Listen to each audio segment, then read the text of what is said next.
әрдайым жеңіс болғандықтан бір кездері бәлкім мен қасымдағы адамдарды ажырата алмай қалдым деп ойлаймын.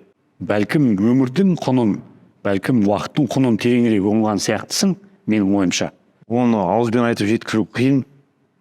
Оны адам көру керек деп ойлаймын. Әрине, мен сияқты ешкім құлай алмай ақ қойсын. Бас сүйек ашылады екен, или тесіле ма, содан кейін анау үшін үйіп қойған қанды тазалап, қайтадан жапты деген сияқты. Врачтардың өзі таңғалды. ақш-та мысалы бұндай жаңағы жағдайдан кейін көбінесе ауруханада 2-3 ай жатады деді. Кәсіпқой бокстың әлемі бір төңкеріліп түсті. Сол сәтте Жақсы демеу болды. Қайтып аяққа тұру ма, сол халықтың дуасы, жаңағы жақсы тілектері. бапкердің тарапынан қателік болды дедім. Яғни кейк арома. Промоушн таңдады дегенмен мысалы мен қоймай айтуым керек еді да. Мен мына бапкер болмайды. Айдос Ерболсұлы су ішпеген, нәр татпаған. Бірақ бүйтіп нокаутқа түспейтін едім да мен. Жаңағындай салмақты қумаған кезде мен соншама соққы алып.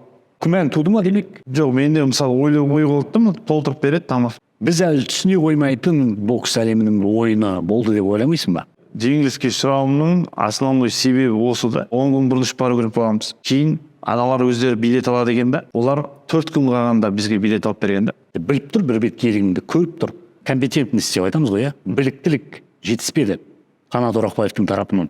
Мен келіскен жоқпын да ол жерде. Мысалы, жаңа орамал тастауға. Осымен кәсіпқой боксты қоясың ау деген сөз айтылды ғой. Жағым сынған кезде де тоқтаған жоқпын. Бұл нәрседе мені тоқтатады деп ойламаймын. Бір апта сол комада жаттым ғой.